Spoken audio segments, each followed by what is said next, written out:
So here we're going to analyze a combination circuit. A combination circuit is one that involves both series components, parts that are connected together, and parallel components, parts that split off and then come back together. So here it looks like a very complex circuit. It's one of the harder circuits that we'll analyze. If you notice, there's a 10-volt battery right here, and then it breaks up go to a 10 ohm resistor. These are the ohm values, and then it splits apart to a 20 and a 30 ohm, and another path goes to 40 and 50 ohm, comes back together, it goes to 60 ohm, back to the battery. So there's multiple different avenues for electricity to take, and there's different resistances in each avenue. So what we're going to do is we're going to look at the circuit and we're going to try to figure out as much as we can about the circuit, but it looks kind of messy. So what we can do, the cool thing is we can do these two rules. We can combine like terms to make this circuit look a little bit easier. Basically, we can take this complex circuit and turn it into an easier circuit to work with. And then we can analyze that easy circuit, and it's going to tell us information about the complex circuit. Basically, it's like we're breaking down the structure of the circuit, analyzing the pieces of it, and then figuring out the whole story from those pieces. So what we want to do first is we want to redraw this circuit so it's not as messy. And we're going to do that by combining like terms. So here's what I mean by that. For example, this 20 ohm resistor and a 30 ohm resistor are right in a row. They're right in a series. So electricity has no idea when it gets to this point right here and goes to the 20 and the 30. It has no idea that it's going through 2 resistors or 3 resistors or 10 resistors or 1 resistor. It has no idea. It just feels that resistance. So what we can do is we can just combine these 2 resistors into 1 resistor and make it a 50 ohm resistor. We just add them up if they're in series. So I'm going to redraw this circuit. I'm going to make this didn't change, this is still 10. But when we get to this path right here, instead of writing a 20 and a 30, I'm going to make that a 50. I'm just going to add them together because they're in series. 50. Likewise, the resistors over here are 40 and 50. Because electricity has no idea it's going through a 40 then a 50, it just feels that total resistance. I can just add those together because they're in series and make that a 90. 40 plus 50 is 90. Then it comes back together. This doesn't change. This stays 60. The voltage of the battery didn't change. It's still 10. So now, this circuit is actually behaving like this circuit. They behave very similarly. If I was an electron traveling through this circuit or through this circuit, I wouldn't know the difference. The only difference is that you would have, maybe if these are light bulbs, you'd have 2 somewhat dim light bulbs versus 1 bright light bulb. But overall brightness is the same when you add them together. So it has no way of knowing. Now this circuit is still kind of messy, so we're going to even simplify it even more. So I'm going to draw that second, it's like a second redraw down here. So this is like the first redraw. I'm going to draw a second redraw, and we're going to combine the other part. We'll keep this 10. Now these two things, the 50 and the 90, they're in parallel. When you have parallel resistors, you can't add them up, but you can do a little trick to combine them together. And that trick is given by 1 over R total equals 1 over R1 plus 1 over R2 plus 1 over R3 plus however many resistors there are. There's R, in this case there are 2 resistors.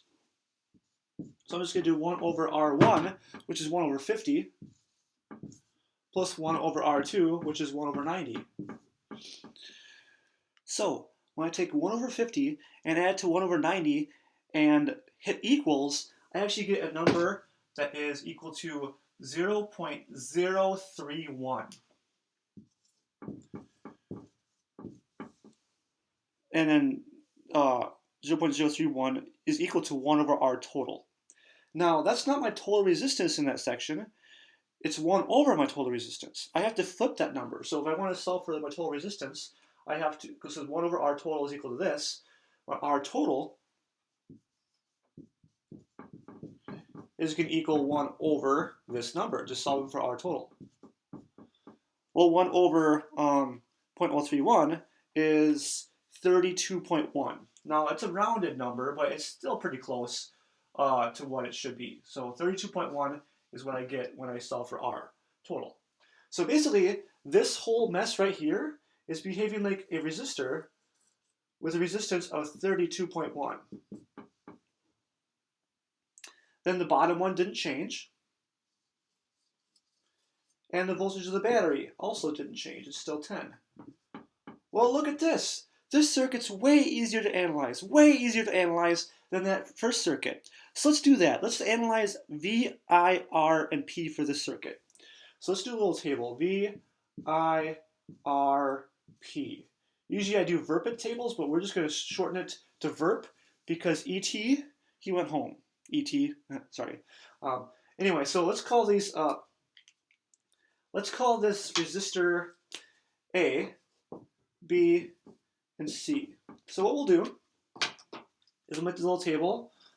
This is resistor A, B, C, and we'll have a total here. So this is total, this is A, this is B, this is C. So we're going to fill in everything we know about this simple circuit. And the cool thing is it's going to tell us information about the other circuits because they all behave very similarly. So starting with the total voltage. The total voltage is 10. There's no other source of voltage to the circuit at all, so the total is 10. I know the resistance of A is 10, 32, and the resistance of B is 32.1, resistance of C is 60. So I can put those in for A, B, and C, 10, 32.1, and 60. Now since they are in series, there's only one loop, they're all connected together, I can add those resistances together. So 10 plus 32.1 plus 60 is 102.1. All right, perfect. And I'll just, so there's my total resistance. I have my total voltage and my total resistance, so I can find my total current. My total current, I can use V equals IR, good old Ohm's law, probably the most important equation we'll use in circuits completely.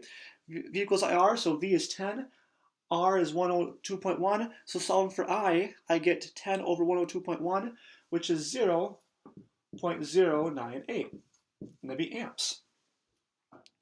So that means that 0.098 amps are going to this circuit, or to this resistor, and then there's no path for it to break apart, so it's going to also go to this resistor, so 0.098 amps are going to that resistor, and there's no other path for it to branch off, so 0.098 are going to that resistor.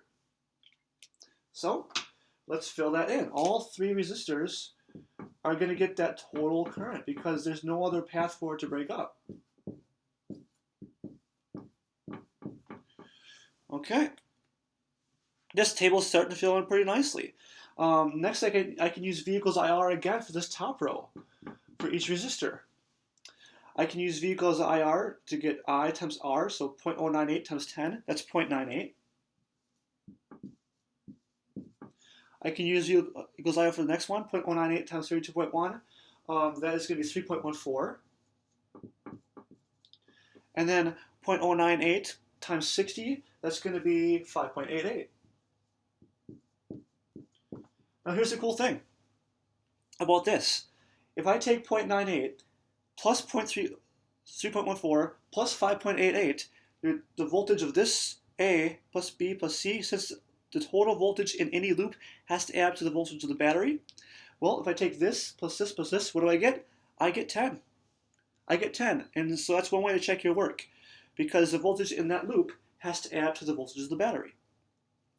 And then I can go ahead and figure out the power for each, just use P equals IV. I always save that step for last. P equals IV for each one. So 0.98 times 0.098, that's 0.096. 3.14 times 0.098, that is 0.308. 0.098 times 5.88 is 0.576. And 0.098 times 10 is 0.98.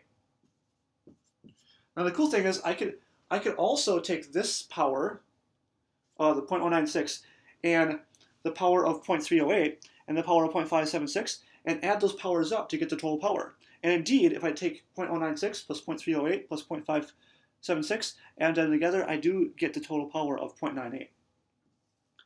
That's another way to check your work. Now, here, what we did is we analyzed a simple circuit. We analyzed a simple circuit. We found out everything we could about that circuit. We didn't do energy and time because well, we can always do that later.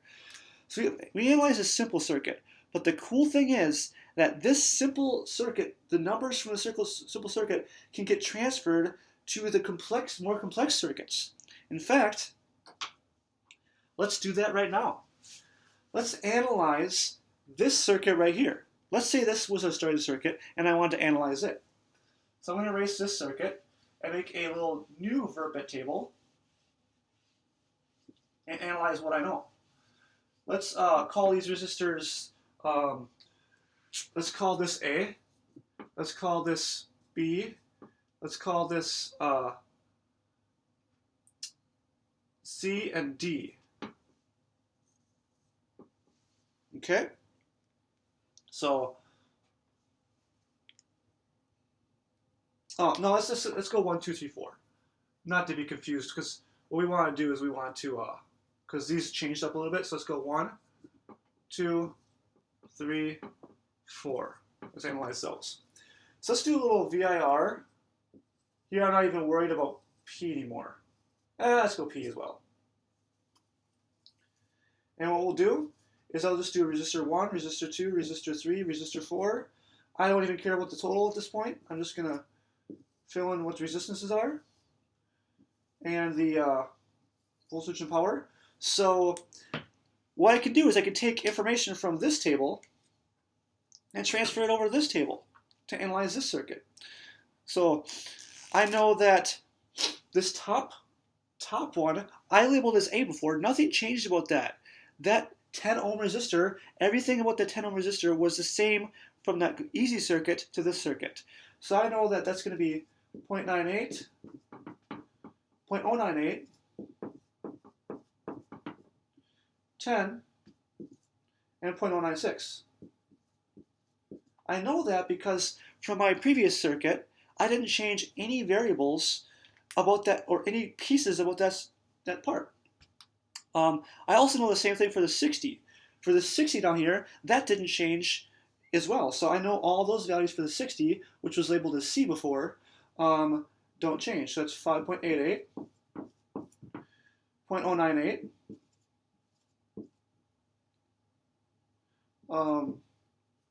60, and 0.576.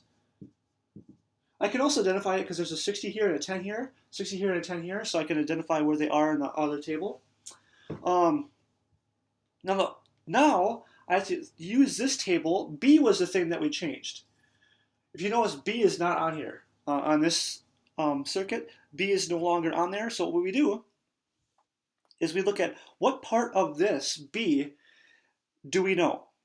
Well, we know that the voltage in this path through the 50 and the voltage through the 90, they have to be the same because voltages in parallel are the same. And we do know what that voltage is. We know that that voltage is 3.14. So this is 3.14. And this is also 3.14. They have to have the same voltage because they have the same, they're in the same loop. Or not the same loop, but they're parallel. We have this loop, inside loop, and outside loop, and they have to have the same voltage. So they share 3.14 volts. And we do know the resistance of each. It's 50 and 90. So what we can do is we can figure out what the current is using V equals IR for each one. Okay, so what we can do to find the current here is to take 3.14 divided by 50 to get 0.063 and 3.14 over 90 to get 0.035. Now the cool thing is, since these did split up, 0.063 plus 0.035, if you add those together, they have to equal the total current, which is 0.098, and indeed they do, so that's good. That's a good double check. I can figure out the powers if I wanted to. Just multiply 3.14 by 0.063 and 3.14 by 0.035. So, to find the power for number 2, you just take 3.14 times 0.063, remember P equals IV, and you multiply them together, and you get 0.197. And I can do the same thing, 3.14 times 0.035 to get 0.11. Now there's a couple cool things here. A couple cool things I want to highlight. Since this, 2 and 3, those two pieces made up B, or B, I guess, made up those two pieces. That means that when I combine 2 and 3, I can double check my work to see if I did it right. So I know that the voltage is 3.14, check, that's good. I know that the current is 0.063 plus 0.035, because whatever the current in this path is, plus the current in that path, has to equal the total current of 0.098. It does, check. I could do the 1 over R equivalent thing to figure out that the resistance of these two is equal to 32.1, check. And then the total power. The power of this is 0.197, that's the power of that one. The power of this one is 0.11. If I add those two powers together, I get a power of 0.308, which is indeed what the power of B was. So basically what we did is that saying, hey, this was B, this whole section right here was B. Let's just say you had no idea that it was going through two paths and lighting two dim light bulbs or lighting one bright light bulb with equal brightness. If you had two dim light bulbs and one bright light bulb, overall brightness would be the same because they both would have 0.3 watts of power. Now, we can still analyze this even further to go back to this original circuit. So what I'll do is this table right here has a lot more information in it than this one, so I'm going to erase this one and fill in one last table for the last circuit. The very last circuit we can analyze. So I can figure out the P, I, V, and R, resistance, voltage, power, and current for every single resistor in this circuit. So let's label these. Let's label them as A, B, C, D, E, and F. Holy guacamole, that's a lot of resistors. Okay, so we're going to do V, I, R, and P. Okay? And I'm not even going to worry about the totals. I'm just going to label them as A, B, C, D, E, and F. And we'll make a little table here. Now the cool thing is, this table is almost already filled out. There's not much left to fill out for this table because we already have it, most of it, in this table. Let's see what carries forward. I'll get this out of the way for you. So, step 1, we identify what's similar.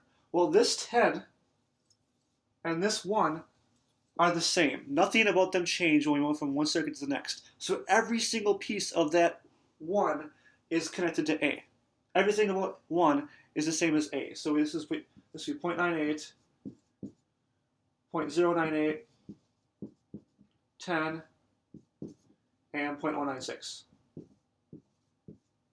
The same thing goes for 60, or F and 4, because nothing changed about this piece down here. So I can label that as F, which is our resistor 4 here. It has 5.88 volts. It had 0.098 amps. It was 60 ohms, and it used 0.576 watts of power. Awesome. Now, B and C are not on this circuit, but there's something that transfers over to that. B and C are in this path right here. They're connected together. They're in series. B and C are acting like that one path right there. We know that if they're in series, they share the same current. Not the same resistance, sorry, not the same voltage, but the same current if they're in series. And we know the current in that path, in this path right here, was 0.63. So that means that B is going to be 0.063. And C, because it's in the same exact path, also has to be 0.063.